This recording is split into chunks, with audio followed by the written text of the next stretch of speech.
Good afternoon, everybody, and welcome to NASA's Johnson Space Center in Houston, Texas. I'm Josh Byerly. Coming up on September the 17th, Orbital Sciences is getting ready to make some history as it flies its Cygnus cargo vehicle on a test flight to the International Space Station. It's going to be an important mission for everybody here at NASA and also at Orbital Sciences itself. And here to take a look at what's ahead for Orbital and NASA is Mike Suffredini, the International Space Station Program Manager.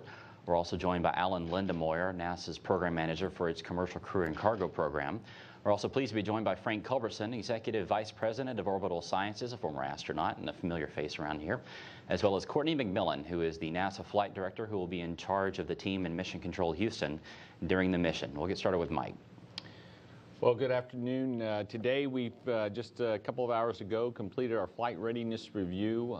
Uniquely for this particular review, not only is the fact that we're performing or completing the review for the first flight of the Orbital Cygnus vehicle to ISS as part of a demonstration flight, but also we, because of the proximity to the crew changeout, we also conducted our review for the Soyuz changeout in the September timeframe. So often as we come talk to you, we have busy periods that we're going to talk to, and of course this is not unique in this regard. So today we had the HTV departure, HTV-4. It was fully loaded and completed a very successful mission with the ISS and is on its way to a controlled destructive entry with quite a bit of trash off ISS. It was a great flight. Of course, coming up and what we covered in the FRR on the 11th of September, we'll have the return of Pavel, Alexander, and Chris to the steppe of Kazakhstan. And then on the 17th, the planned launch of the Antares vehicle with the Cygnus spacecraft will be on its way to ISS. The plan today is for it to berth on the 22nd of September. And then shortly thereafter, we'll have the launch on the 25th of Oleg, Sergey, and Mike to the International Space Station with a 4-orbit rendezvous plan. So within about 6 hours, they'll be arriving at the International Space Station. And so that's our plan. It's a very busy period, but it's well planned out, and we have margins for many of the contingencies that we normally tend to try to plan for. And so at the review today, we had a thorough discussion about our readiness for both sets of vehicles and working no issues that would prevent the launch of either. And in fact, I would say for the orbital vehicle for the first flight, where we are getting ready to go, we've been known to have 1 or 2 more items open this close to launch, I'll say. And in this case, we have very clean FR. We really didn't carry out any significant open work that wasn't already planned. And so in that regard, it was a very clean review. There is a couple of things I wanted to talk about with you relative to things that have been going on orbit or are planned to be done in conjunction with the program. The first is, as you know, in September timeframe, we conducted 2 U.S. EVAs. The second one was cut short when water was introduced into Luca's helmet. He got back into the ISS, and we got the suit doffed and got him cleaned up. But it did show us something that we hadn't expected was possible in a suit, and that is that you could carry over a significant amount of water into the suit itself without what we call the fan pump set shutting down. We had, up in this point, believed that the fan would be flooded and then it would shut itself off once the RPMs went down below a certain limit, which was our experience on the ground. But in fact, what happened in Luca's suit in the microgravity environment was it continued to pump the water into the suit. And as you know, that was caused to terminate the EVA and get the crew back in. And so we've been doing 2 things along the way. One is, of course, working towards the root cause for the anomaly so we can get this suit hopefully repaired and back in the fleet and make sure that the other 2 suits on orbit are ready to support an EVA. and at the same time make sure we have contingency EVA capability. As you know, there's a number of things that can happen on orbit to critical systems, and our way forward when these occur is we send the crew outside to do a repair. There are also one or two contingencies associated with berthing vehicles that we also need to protect for. And so in that respect, we're trying at the same time to make sure we have a contingency EVA capability, and that has two facets. One is to make sure the two suits that we have on orbit do not suffer from the same problem. We refer to those as 3005 and 3010. Those suits have been checked out on orbit and do not show this same anomaly. Although the root cause investigation might cause them to be suspect at some point, today the suits are operating fine. The other piece, and perhaps more importantly, is to learn from this experience and make sure that we have techniques to make sure that we can get the crew in and not expose them to the amount of water that Lucas saw, and if we do, that we have ways to mitigate that and get them back in safely. So that was the focus of our discussion today. We essentially have all that work done. It caused us to reassess our hazards that we've had in place for many years with the EMUs and make sure that we have controls to deal with the water, which we've about completed. And our plan has us getting all of our procedures completed and all of our hazards closed again well before the launch of the Cygnus vehicle, which was our plan. So that's going along nicely. Meanwhile, on the EMU itself, there are a couple of potential causes. One was a check valve that we replaced late, well, I'll say during the weekend. We replaced the check valve and the filter associated with that check valve, and checked out the suit, and the suit still had the anomaly, so that was not the cause. We had thought that perhaps the filter on that was contaminated, plugging the flow path of the water and essentially backing up the pump fan sep, if you will. That turned out not to be the cause of the anomaly. We also changed out a gas trap that had a 2-micron filter with it. We didn't expect that would solve the problem, but it would help us understand if there's any contamination in the water loop that we weren't expecting, and so we did R&R that. The crew could visually tell that the filter on the check valve was not contaminated. We couldn't really inspect the filter on the gas trap. But after R&Ring the gas trap, we went ahead and checked the suit out again. We didn't expect it to solve the problem, and in fact it didn't. So largely that's a good thing. But what we did learn from that is that the filter on the check valve being clean tells you there's not a gross amount of contamination floating around in the water line that we weren't expecting. And so that in some respects makes you feel better about the suits that we have on orbit. So the next step and the most likely cause is some sort of plug of the water's ability to get to the pitot tube and the pump fan sep. It's really kind of a humidity separator. It slings the water around and pushes it to a pitot tube arrangement. It's a similar arrangement we use on the shuttle. In fact, many spacefaring nations use to get humidity out of the water. But these pitot tubes, by their very nature, tend to be very small, and a very minor amount of contamination can cause them to clog up. So we have one of those, a new version of those, one of those units flying up on the 36 Soyuz. So when it arrives, then probably sometime in the October time frame, we'll change out that component, and I would expect it to solve the anomaly, but if it doesn't, that will just be another step in our process to work through our failure analysis to determine ultimately root cause, and then to make sure that's not an anomaly that we have to worry about with the other two suits. So that's the work in front of us. As I said, contingency capability is really what we need to keep operating the ISS. We really have that done. We'll dot the I's, cross the T's, as I said before the launch of the Cygnus vehicle. But essentially, we have the capability if we need it today. And so that really was the largest part of the discussion at the FRR today. There was another topic that I'm interested to tell you about. It won't be obvious to you, unfortunately, but it'll be interesting to know this going on. This will be the first opportunity where we ask the crew members post-landing to do some exercises. And really, this is the beginning of the exploration plan, right? You send crews to Mars where they've been traveling for a long time in a microgravity environment, And the question is, when you get there, you don't have a big team of folks like we do every time we recover a crew. The crews just have themselves. And the question is, what is their condition? What can we expect them to do? And it will kind of lead our thinking on how the first few days of any exploration mission would take place to make sure the crew doesn't hurt themselves in the process of landing and getting themselves ready to operate on the surface of a foreign planet. And so this will be the very first time Chris Cassidy is going to participate. They will do it in a tent. It's really pretty simple steps the first time. It's things like, can you sit up by yourself? We'll lay him down prone and see if he can stand himself up.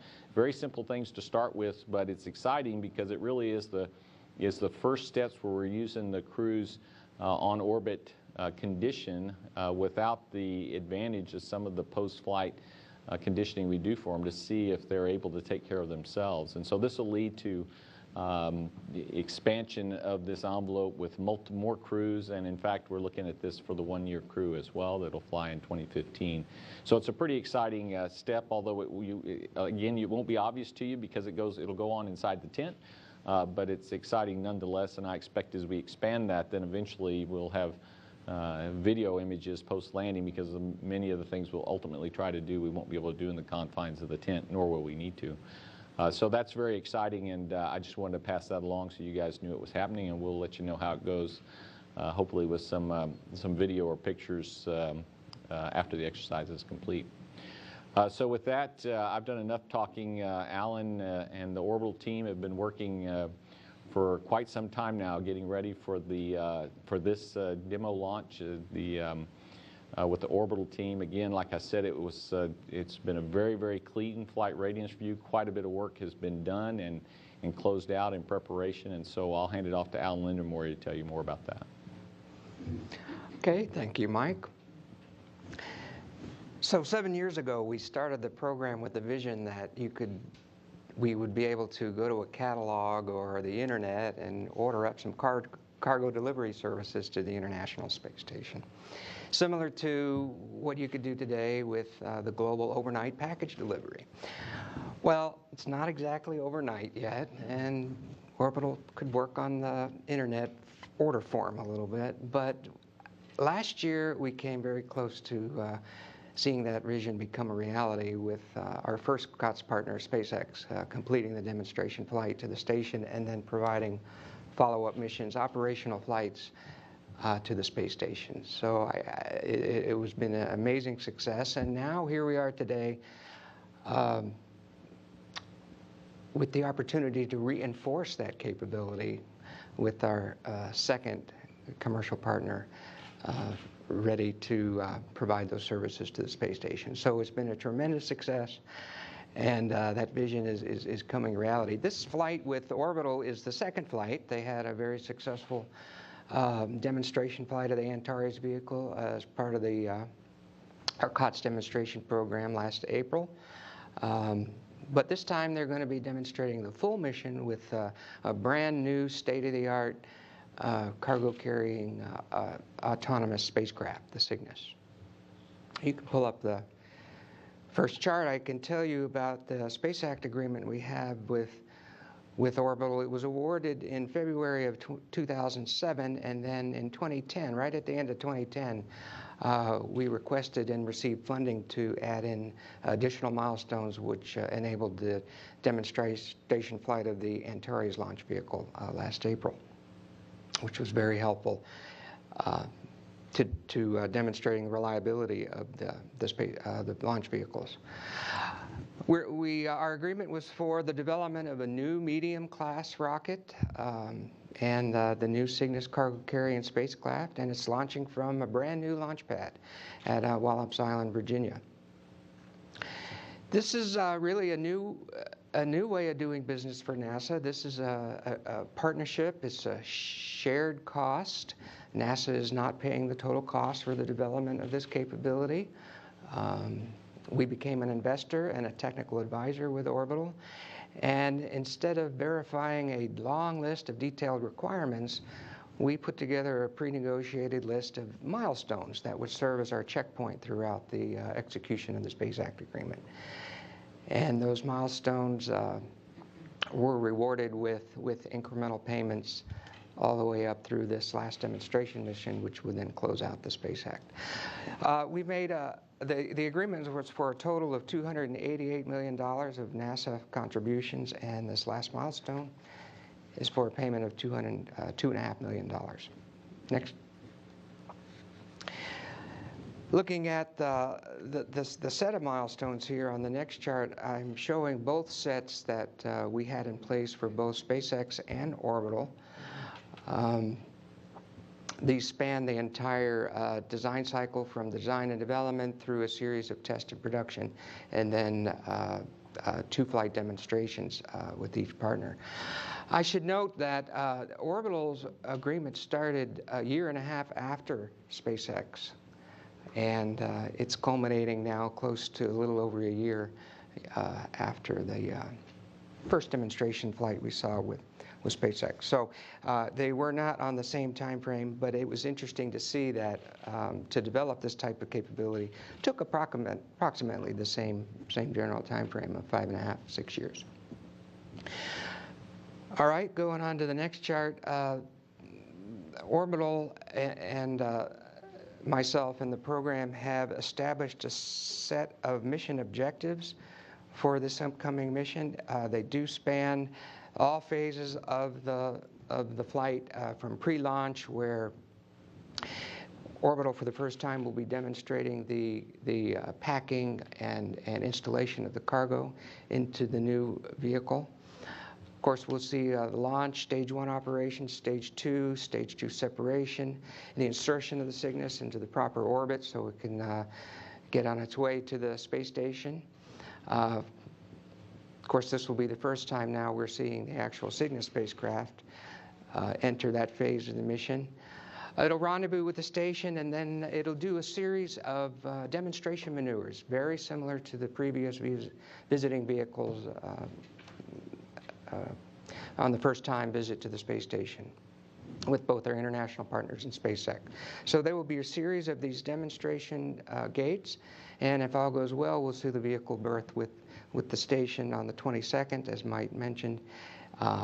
It'll demonstrate then the unpacking and transfer of the cargo to the station. They're also going to put the disposal cargo back on the vehicle, and then about 30 days later, we'll see the vehicle depart, do its departure maneuvers and reentry and safe reentry.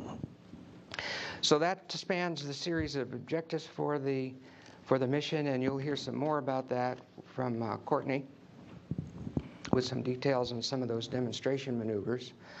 So this does represent the culmination of the COTS program after many years. But it's not the end of partnerships with industry. NASA has a number of partnerships across the agency, are doing great things, and we have great ideas in store for future partnerships with industry. In fact, last month we sent out a request for information and received a great number of responses of wonderful ideas on how industry can help NASA meet our goals in continuing the exploration, the human exploration of space. So I am very confident that the end of this program will open some new doors and new partnerships to continue in the future. Certainly hopeful this is a successful mission that will enable Orbital to begin the operational cargo resupply services to serve the station for many years to come. Let me say thanks to Orbital. They've been an absolutely great partner throughout the years. Thanks to my team, Bruce Manners and Kevin Meehan, who have been part of the team from the very beginning, and then all the rest of NASA. We reached back through most all of the NASA centers when needed to provide some information and assistance to Orbital when they asked, and did everything we could do to help make this a very successful program. So we couldn't have done it without everybody's help. So I'll turn it over now to Frank, and he'll give you some more details on the new vehicles we're going to see. And thank you. Thank you very much, Alan, and good afternoon to everybody. It's a real pleasure to be here today, especially to be in JSC, but also to be a part of a flight readiness review. It'd been about 13 years since I'd had a real role in one of those, and it was like deja vu all over again, especially with Suffredini up there. But it went very well, and I want to thank everybody who contributed to that, and all of the presentations and all the hard work, and especially Alan, you and your team. Thanks for all the support over the years, and for being there when we needed advice and occasionally a little funding. And since there's less than 1% of the value of it left on it, you know we're not doing it for the money on this one. But I do want to tell you that we've been saving this, but if you'll go on our website on September 16th, we have an overnight delivery form ready for you to fill out. And if you fill it out, we will do our best to deliver to orbit the next day. And we'll try to make that a tradition. But we have some video for you, and if we could go ahead and roll that, I'll show you a summary of the Antares test flight in April. It was very exciting for all of us. You know, it's kind of like, how long can you hold your breath? About 245 seconds, apparently. But the first stage went extremely well, right on target. The second stage and separation all went well. Good burn from the second stage, a little bit less than we had anticipated, but we've corrected for that. And the fairing separated just fine, which was another key test element for us. We now have the Cygnus spacecraft in the horizontal integration facility. These are some shots of it being integrated with the pressurized cargo module in H100 at Wallops. That's where we loaded the cargo, put the entire spacecraft together, delivered it over to the actual Wallops Island, where it was fueled in V-55 and then put in storage in the HIF for the last 3 months while we waited for the LADI mission to finish their processing and to get to the launch pad. We don't work quite that fast, really, but we do have a great team out there, and they've done a terrific job. I believe we also have a little bit of animation of what it'll be like when we do get on orbit, if we could just continue with that. Once the fairing separates, the second stage will carry us into orbit between 200 and 250 kilometers altitude. Once it's burned out, the Cygnus will separate, deploy the solar arrays, activate the spacecraft, and then do its own orbit raising burns and phasing burns to take it to the International Space Station. We expect to arrive there 5 days later, stop about 10 meters away from the station, be captured by the arm, and attached to Node 2, where the crew will then finish berthing all the mechanisms in the common berthing mechanism, and then open the hatch after a certain number of tests and start unloading the cargo. We're carrying approximately 700 kilograms of cargo on this mission, and we've got 540 kilograms loaded right now. We'll load the rest of it on Saturday, demonstrating both our late load capability as well as the ability to deliver cargo. So it is truly a demonstration mission where we're demonstrating all phases of what we're required to do in our contract, and we're very excited about being able to do that. We'll be attached to the station for approximately 30 days, and then 47 days after deorbit, we expect to launch Orb-1, as we call it, our first contract mission. And so we are deep in preparation for that one already, and going through the testing required, the integration required. We have the PCM at Wallops, and so the spacecraft is moving along, and the core, once we get the one out of the HIF to go to the pad, we'll start integration for that mission. So we've got an assembly line going. We've got spacecraft to cover the first 4 missions in assembly, if not already assembled. And we'll keep it rolling as fast as NASA needs us. The other thing that's important is that the flight readiness review was a culmination of many reviews, both on the spacecraft and on the rocket, evaluating the data we have, evaluating the testing. It's a very rigorous process, which we're very happy to be a part of, but it's in line with Orbital's traditions already. The company has been launching commercial spacecraft for a long time. And I think the launches that we have going on this month are indicative of what's going on in the world, both on the commercial and the government side. We've already mentioned 3 launches here today that are happening just in September alone that are related to either NASA, the International Space Station, or Orbital. We're involved in both the Minotaur launch and the Antares, and delivering both cargo and crew to the station this month.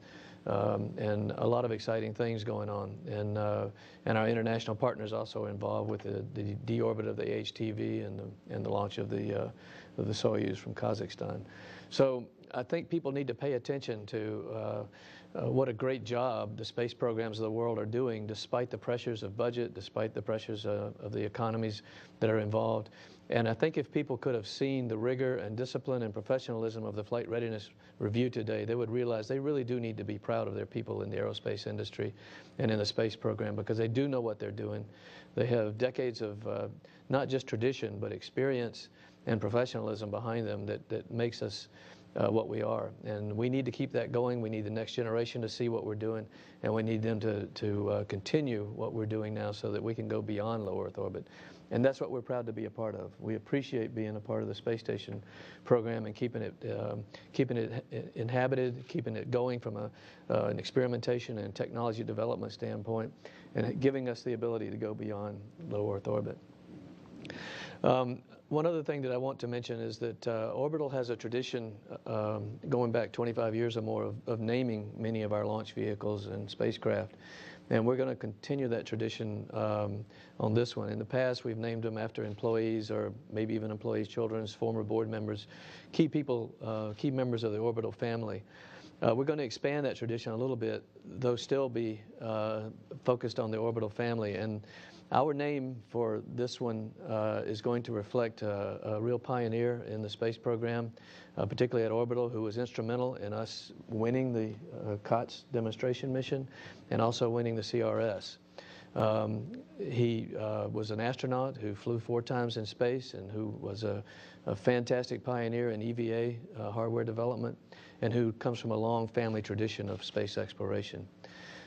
This spacecraft will be named the Spaceship G. David Low, in honor of David Low, my friend and classmate, and also a friend to many of us, but also a key Orbital employee for many, many years who helped the company move into the areas it did in human spaceflight. And he has a lot of admirers there and a lot of people who love him and his family. Joanne and the kids still live in Northern Virginia and still stay in contact with Orbital, and we're hoping they'll be able to be at the launch. But we're very proud to name the spacecraft the G. David Low and carry his tradition and honor him in this way into space. So with that, I'll turn it over to Courtney, and she will give you a lot more details than you may even need on how we're going to get to the space station. But Courtney, thank you to you and your team for all the great training, the extensive long hours in mission control, and we're looking forward to working with you for real. Well, we have some more long hours in mission control coming up. So I'll give a quick overview of the mission. I think Alan mentioned that folks have been working on the concept of this mission for about 7 years. Some of the operations teams, certainly at Orbital, and a few of the NASA folks as well, have been working the concept of the mission that long. And we're really excited to finally put the paper into play, as it were. We really got started in earnest putting the plans together and developing our training program toward the end of 2010, beginning of 2011, and had our procedures ready for the first round of training about the middle of 2011. So we've been refining it since then, and it's been coming along really well. As Mike said, we had a very clean flight readiness review process. We have had some late actions come up, and we've been able to work through those pretty well. So we're in really good shape for the mission to start on time on the 17th. We're really excited.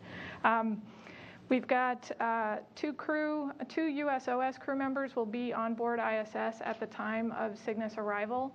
Luca Parmitano is going to be our prime SSRMS operator for Cygnus capture and for release, and Karen Nyberg will assist him, and she'll also be doing all the common berthing mechanism operations.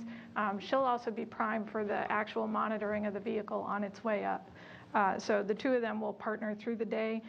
It will be a long day for the 2 of them. They're prime for all the robotics and mechanism operations, excuse me, which is a little bit different from what we've done, for example, for HTV-4, where we had more ground control. But this way we get to keep the timeline very streamlined, and that allows for some delays during the rendezvous, which is common on demonstration flights on first missions, and we want to be able to absorb that without making the crew day run over long. So the crew will capture Cygnus. And as mentioned, we'll get berth to node 2 to the nadir port, same port that HTV departed from today. And then we'll get into transfer operations. The demo objectives for this flight are, of course, the milestones that Cygnus needs to pass before we're allowed to complete the rendezvous and capture. These are very similar. We've got a slide that lists those objectives out.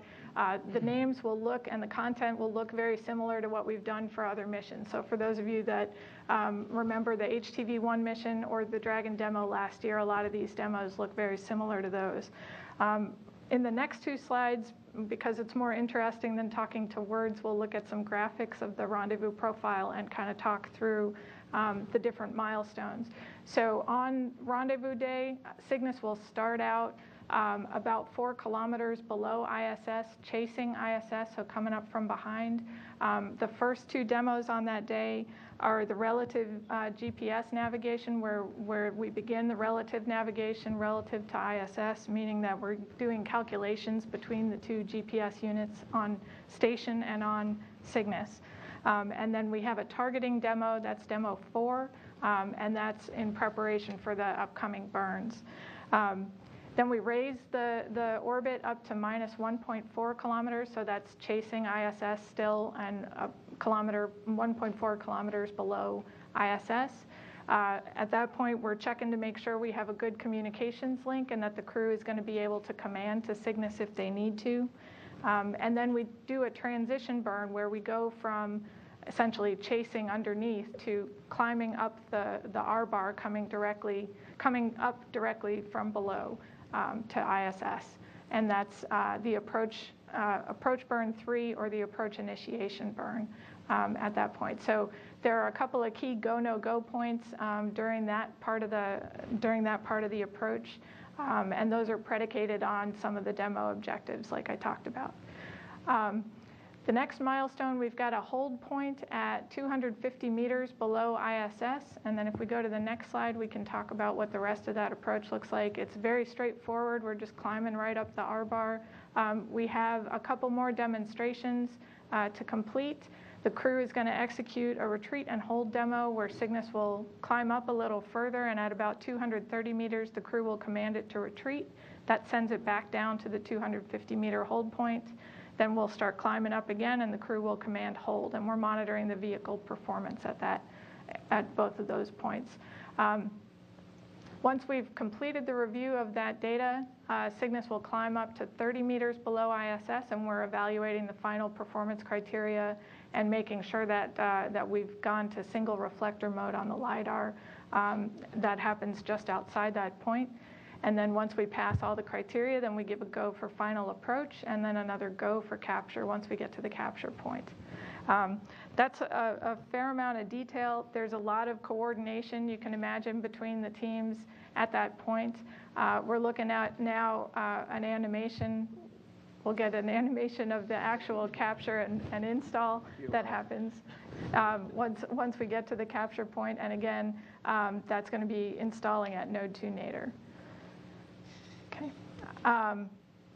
Let's see, I think with that's the amount of detail on the mission I was going to go through. Again, it's a 30-day berth mission.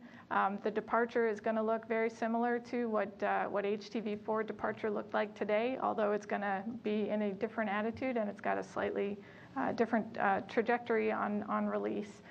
We're really looking forward, as I said, to getting this mission into action. We've been planning it for a long time, talking about it with our Orbital partners and our JAXA partners as well, and we're very excited to see it come to fruition.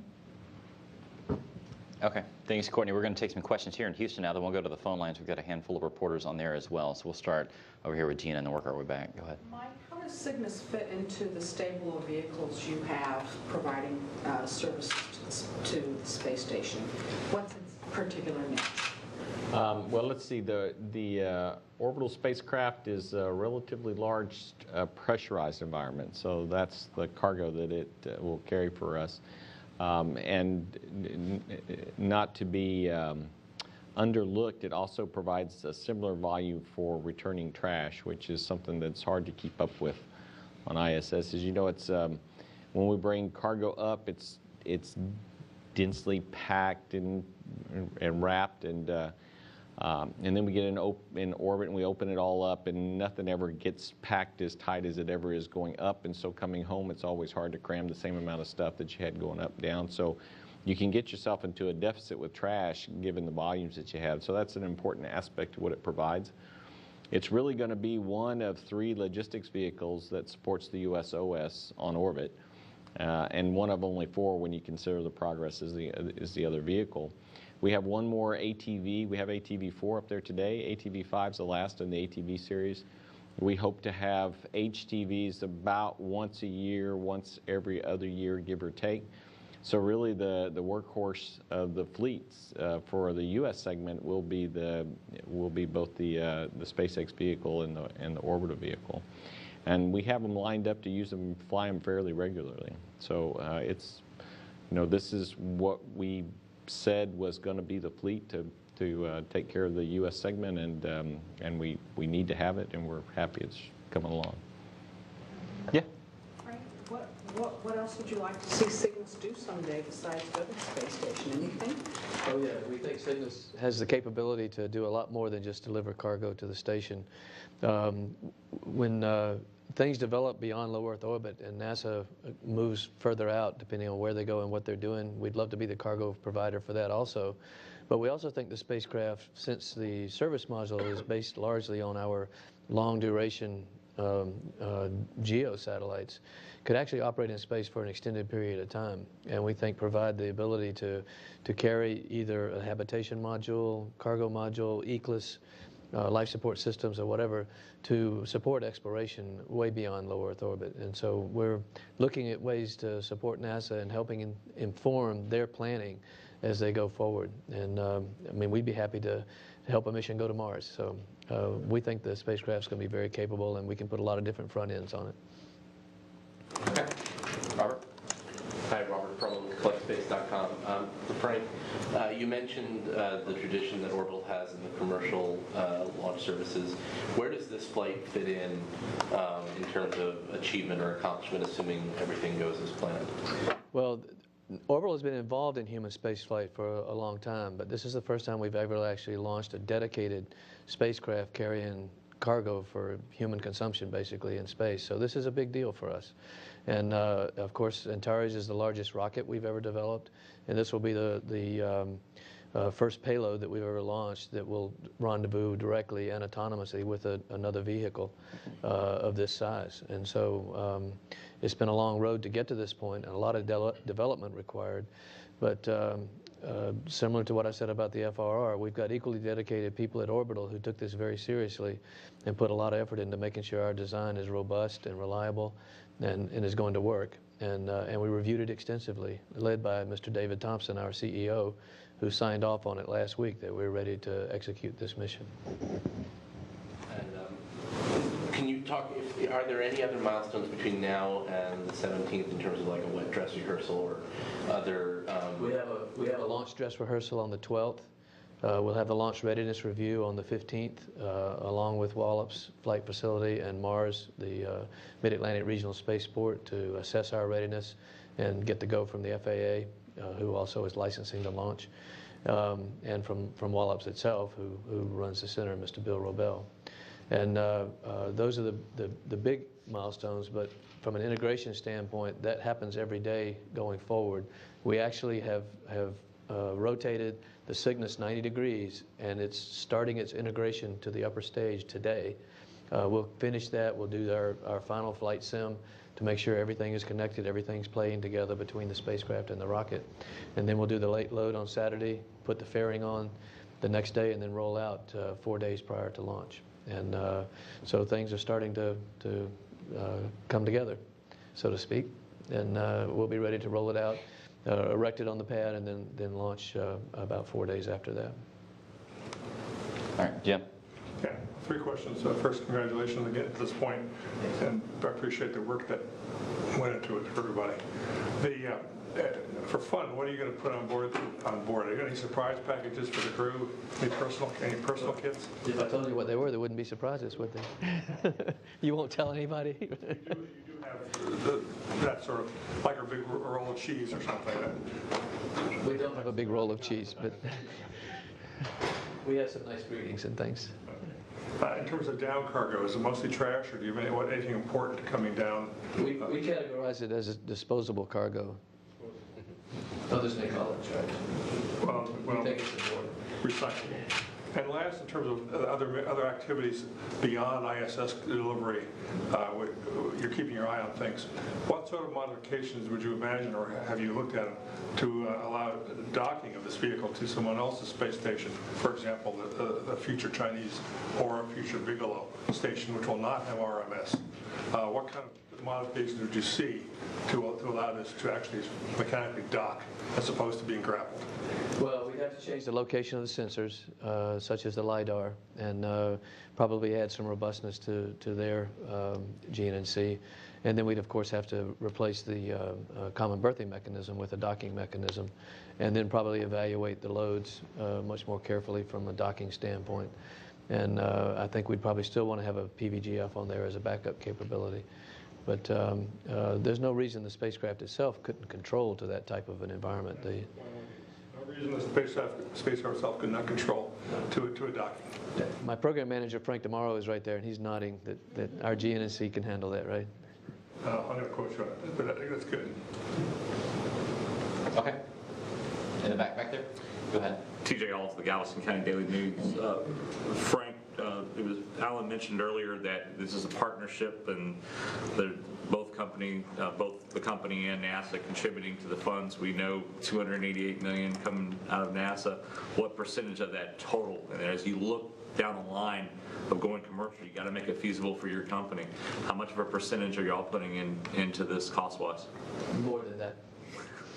Where do you see it down the line of being able to, where that partnerships, or as you do these things, you can start having a return on that investment, though? Well, we are hoping that when we get not too far into the CRS contract, that things will start looking profitable on paper. But it's something that is going to take a while to actually show a true calculated return on investment over the long term. However, we think it's worth it because we expect the space station to be there for a long time. We expect NASA to need cargo delivery for a long time, and we expect to be able to reduce our cost over the long term as we get more into a production mode with the spacecraft. We also expect to increase our capability, which will make it more valuable to NASA and other users in terms of being able to lift more cargo or stay on orbit longer or do more things. And so we think that this is a really good investment, both by NASA and us.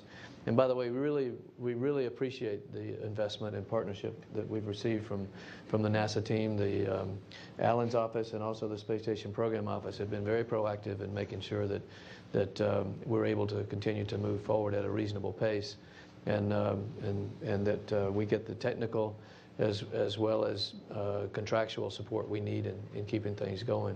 We've gotten a lot of help from NASA headquarters in that regard, and also from even some of the political leaders in Maryland and Virginia in helping support this and make sure it happens. And of course, the state of Virginia, through the Mid-Atlantic Regional Spaceport, has invested in this, as has Wallops itself as a spaceport. And so it's a multifaceted investment, multifaceted program, but we have the commercial side of it, and we intend to make a commercial go of it. All right, Mark. Thanks. I had two for Mark Carreau for Aviation Week. And the first is, could you describe the content of the cargo? I'm not sure whether it's a combination of stuff or, just clothes or just food, but and sort of why you selected what you selected for this flight, because the mass is probably lower than what Orbital could take on a full mission. And also the launch period, or the number of days you have to launch if you have to take a break. Let's see, it's primarily food on board, and as with demo flights, we tend to not necessarily put critical cargo, although the crew would debate with me whether food was critical or not. So that's typically what we have done, and so that's what we've chosen to do this time. We also, for demo flights, we don't typically fill them up because you want the margin for the system to operate within. Also, as a demo flight, you're trying to figure out that it's not insignificant, the unloading and filling back up and strapping things down. So on a new vehicle, you're trying to wring that out and make sure you understand it. And so there's a lot of reasons why we give ourselves some margin with the demonstration flight and don't necessarily load them all the way up. We will fill it with all the trash that we have on board. If we have much, HTV is departed very full, so I wouldn't expect to fill up the Cygnus vehicle, but it will be there 30 days, and we can generate quite a bit of trash in 30 days. So it will be filled with as much trash as we have available to fill it with. There's no limitation on that. And the launch period? The number of days you have? Let's see. Frank can tell you how many days in a row he can be ready to launch. From a berthing perspective, we can take.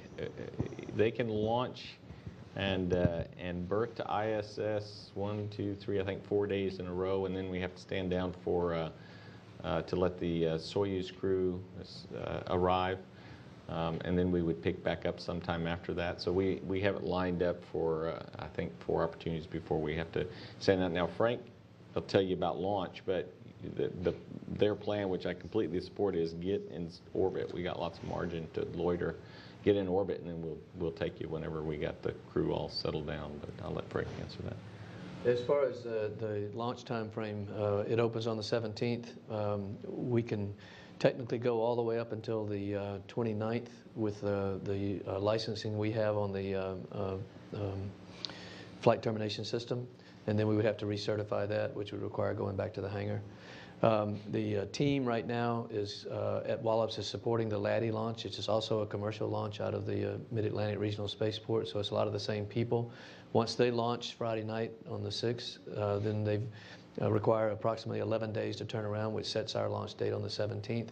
And then they've got crew duty concerns that play in at some point where they'll have to eventually take a day off and refresh the crew, which occurs around the 21st. So we've got pretty much a week or so of uninterrupted time, and we can make that 2 weeks depending on how things work out, if we're dealing with weather issues or whatever.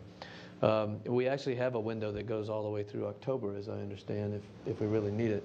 Though if we launch on certain days, if the Soyuz is coming, we would have to loiter. And we actually did the calculation when we thought we might launch at a different time frame. We could actually stay on orbit for 2 or 3 months on this particular mission prior to rendezvous if we needed to. Now we're hoping we don't get into that kind of situation. But there's a couple of things that drive that. One is the low cargo load on this one gives us a lot of fuel margin. And the other is we don't really have any perishable cargo on this one. On future missions, we'll probably have cargo that needs to get there within about a week, and so we wouldn't be able to loiter indefinitely on those. Okay. Let's go to the phone lines. James Dean with Florida Today. Are you there? I am. Thank you. I've had one for Mr. Suffredini and one for Mr. Culbertson, if possible. For Mr. Suffredini, could you explain your planning for who flies the next CRS mission and when? Obviously, probably somewhat dependent on how this demo flight goes, and then also I wonder if it's relevant that SpaceX is about to launch a new version of its rocket for the first time, and you know, whether that's impacting your scheduling of their next flight. Not to be too flippant, whoever is ready will get to come to ISS next. We have a December opportunity available where we would like to have a cargo vehicle arrive. If you look at our manifest today, we actually slate both Orb 1 and SpaceX 3. As you mentioned, SpaceX is getting ready for their first 1.1 version of their Falcon 9 vehicle to launch over on the West Coast.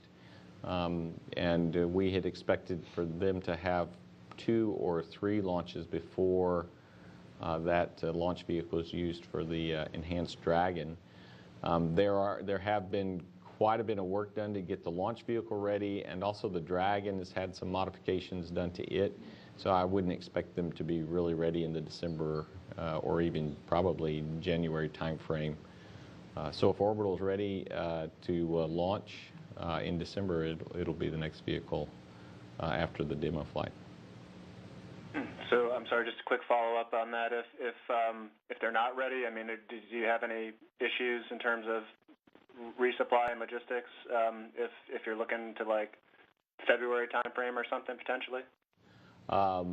No, we do not. One of the things we do at every review is we look at our logistics. We're doing very well on logistics.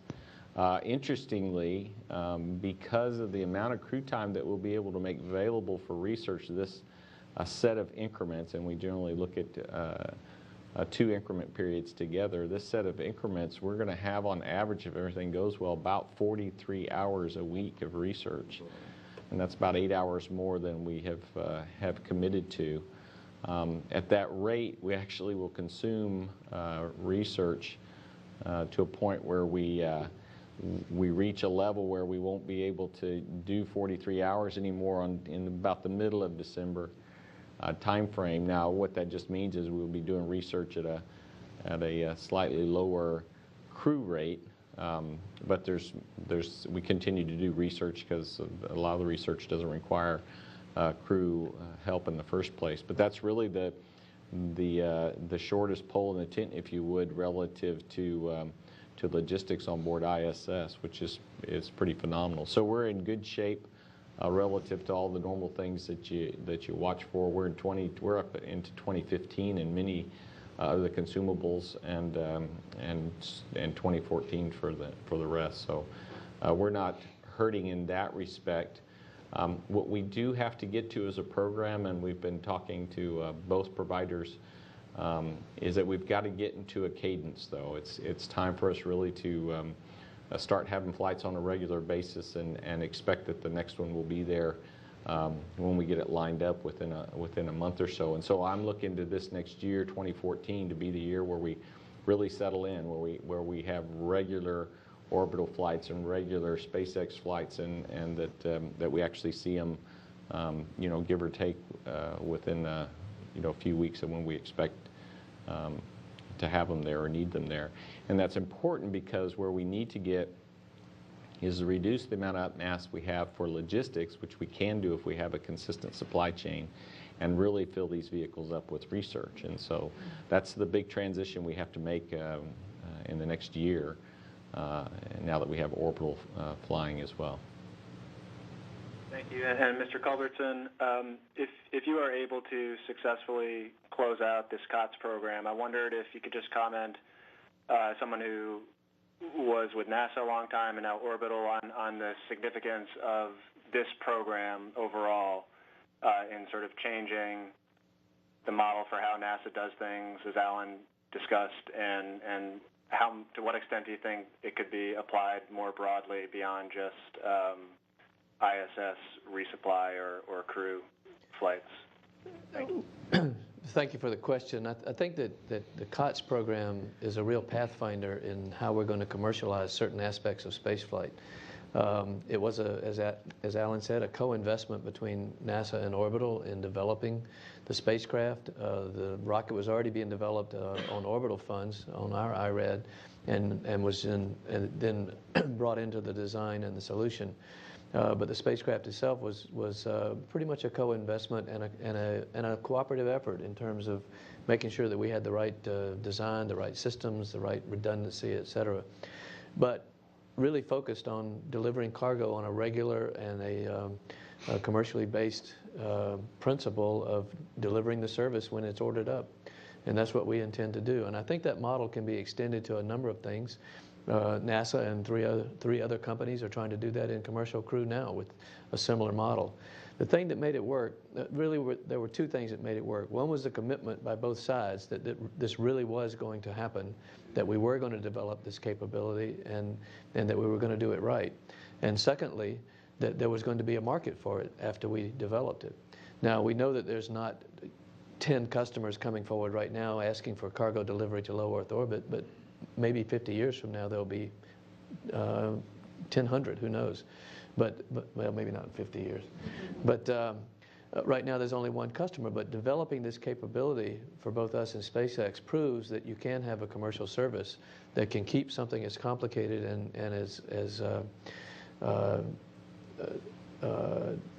as important as the space station going on a commercial basis. Providing those services rather than NASA buying the spacecraft, buying the rockets, being responsible for all that goes with it, and then doing it with two companies so that you have some redundancy and some backup, I think gives them both the flexibility and the reliability that they're going to have cargo delivered by many different ways. And I think that you can take that model into many other different parts of spaceflight, beyond even human spaceflight, in terms of providing services to companies that want to actually do business in space. And I think that's what a number of companies in this country right now are trying to go out on a limb to do. And I think you're going to see more of it over the next 10 to 20 years. So I think it was a great experiment, and we're just about to finish that and turn it into something real. Okay, let's go to Stephen Clark. Hi, just one quick question for Frank. Just of the Antares. Can you speak up again, Stephen? Yeah, just one quick question for Frank. Just wanted to ask the day of the rollout of the Antares at Wallops. Right now the rollout is scheduled for the 13th, and it'll take about 2 hours. Yeah. It's not a real long trip, but it's not real fast. We have road signs now to make sure you don't get lost. All right, is that it, Stephen? Okay. That's it, thank you. All right, let's go to Irene Klotz. Thanks, Josh. First, for you, Frank, is there a data slip if there's any problems with money or at some point? Some telephone issues. I'm not sure if it's with you or if it's with the entire phone line, so just hang tight 1 second. Let me go to Dan Leone and see if we can hear him. Dan, are you there? Yeah, I'm here. How do you guys hear me? We're good. Okay, I've got two questions, which I guess are going to be Frank questions. Frank, right now, excluding the one rocket and capsule pairing that will be used for the final COPS demo, how many rockets worth of hardware, if you will, including all the engines and that, have you got at Wallops? And a second unrelated question, back in April when we were sitting around for the upteenth briefing after a delay, you mentioned that this vehicle for this flight had already been fueled and sealed, and I'm curious whether it just stayed there fueled and sealed up until now when it was being integrated, or if you ever opened it at any point to tweak something. Thanks. As far as the spacecraft, we kept it stationary and sealed until we got a little bit closer to launch. We did open it up to make some minor mechanical modifications to it and to get it ready for flight. And then now, about a week ago, we began that activity in earnest with the full team, and started. Pardon me? Oh no, sorry. And began the integration effort, which resulted in the breakover yesterday and the integration today. And that all went very well. It didn't move, it didn't leak, and nobody touched it as far as I know. So it's in good shape. And as far as the amount of hardware that we have, I believe we have 3 cores at Wallops. We have at least 1, maybe 2 upper stages ready to go, but we don't ship them until we get closer to launch because they're fully fueled solids. And the next fairing, I know, is just about ready to be shipped. Everything for COTS Orb 1, which will hopefully go in December or January, is finished. It's just a matter of getting it to Wallops. And as I said, the cores are already there. We have engines for the next flight and the one after that, and the others are in process or about to go through in processing at Stennis and at Sacramento. So we've got everything lined up easily for 3 flights from a rocket standpoint. For Cygnus, we have the one that is being integrated today. We have another one ready to be shipped to Wallops to join the pressurized cargo module, which is also already there. We have 3 more in various phases of assembly at our satellite manufacturing facility in Dulles. And they vary from going through final assembly and testing to building up the prop system, with components for the next one probably arriving in a couple of months. The pressurized cargo modules, they are working on Orb 8 at Thales Alenia. They've been great partners in this and great suppliers. And as you know from the work they did in supporting International Space Station components, that they know what they're doing. And the last one is being welded up, and others are ready to be shipped. And they've been kind enough to store them there until we have room for them at Wallops. So they've stayed ahead of the curve on that. Other components such as solar arrays, fuel tanks, et cetera, we are working on Orb 4. Others have been delivered and are ready to go. So we are working as far ahead as makes sense from both a production and financial standpoint to try to stay ahead. And if we're asked to fly at a higher rate than we're currently planning to, we'll be able to do that. Okay, let's go back and try Irene Klotz one more time, see if the phone line's cleared up. Irene, are you there? I'm here. Can you hear me? Yeah, we can kind of make it out. Let's try it. Okay, thanks. For Frank, is there if there's any problems with the LADI launch, is it a day-to-day slip with Antares, or at some point would Antares go ahead? I think what you asked was how LADI's launch date will affect our ability to launch. Is that right? Mm-hmm. Yeah. Yeah, and if there's any time that you would then go ahead of LADI. Right now, my understanding is that LADI's window is 30 minutes a day from the 6th through the 10th. And if they delay, that will delay our launch day for day, approximately. They may be able to get some efficiencies out depending on when it happens and how it happens. But pretty much we're planning on just slipping day for day as LADI does if that's necessary. And we hope it's not, because that's also one of our launch vehicles. And we would like to get off the pad as soon as possible. They do have another short window sometime later in September, and then possibly a window in October. And I don't know what's been determined in terms of priorities on that, Mike.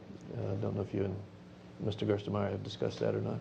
Not in detail yet. But we'll work it real time if we get to that point. But we're optimistic that LADI will go on the first or second try, and we'll get off in the middle of September. Thanks. Then I have another question for either Mike or Alan.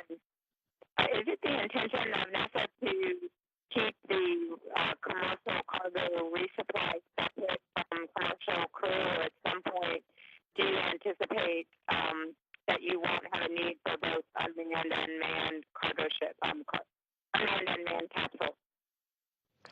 Well, so your question is NASA heading in a direction where we combine commercial crew program and commercial cargo program? Is that what you asked? Yeah. Well, the way we've looked at it up until now is that the contracts that we have are for a service, and so as a program we went off to procure a service. In the past we had programs, but the programs were responsible for the development and delivery of a spacecraft and the operation of the spacecraft and the logistics associated with the spacecraft, and et cetera, et cetera. And so you had a need for a separate program. In the case of the commercial cargo or commercial resupply program or services that we procure them directly from a contractor, and we don't have a NASA entity managing that effort per se. We do have a part in an organization inside my program that looks at the verification work for each flight, and we'll have that work done for each flight. But that's kind of normal work for the ISS program to do anyway. So this is part of the shift in a services contract. So as far as the commercial services go, no, for cargo, I don't expect that to go outside the program. We'll continue to procure the service as we get to the point where we need more flights. We would expect to go out similarly and ask for quotes from vendors for that service. You know, Alan's effort that he talked about was all part of a Space Act agreement where NASA kind of worked with a couple of providers to have a service for us to procure. But once we got to that point, then really we are procuring a service and we don't need another program to manage it. Commercial crew is different in that, again, well, we're really trying to figure out how to do the commercial crew program. What's the contract relationship going to look like? How's the development go? Things like that. So we have a program specifically to do that. job. If and when we get to the point where it's a services, that's the part. As an agency, we haven't really discussed how we plan to do that. Will the ISS program go out and procure that service, or will the nature of humans flying in space drive us to continue to have a separate program to manage that services aspect of that contract? And that is forward work for us to decide. Okay, one more on the phone lines. Is Patrick Host there? Pat, are you there? Okay. Any follow-ups here in Houston? All right, that's going to wrap it up for us. Taking a look at our programming that's ahead for launch coverage. We will begin with video B-roll at 9:30 a.m. Central Time on the 17th, and 15 minutes after that at 9:45 a.m. Central Time. That is when our live coverage will begin, leading up to the launch itself, which right now is at 10:16 a.m. Central Time, 11:16 a.m. Eastern Time. And of course, we'll have live coverage of all that here on NASA television. Then on the 22nd, if all goes according to plan, the rendezvous coverage will begin at 3:30 a.m. Central Time, bright and early in the morning or late at night, depending on how you look at it. And then we'll stay on the air all through the robotic operations and until the Cygnus vehicle gets actually installed on the International Space Station, and we'll have a news conference shortly thereafter, sometime after lunch that day. Of course, for all the latest, just log on to the NASA website at www.nasa.gov/orbital or /station. We'll be sure to put all of these briefing materials, all the charts that you saw here, and all the video itself we'll put up there shortly, either today or tomorrow. So we will see you back here on the 17th. We want to thank you for joining us. Thank you to our panelists. Have a good day.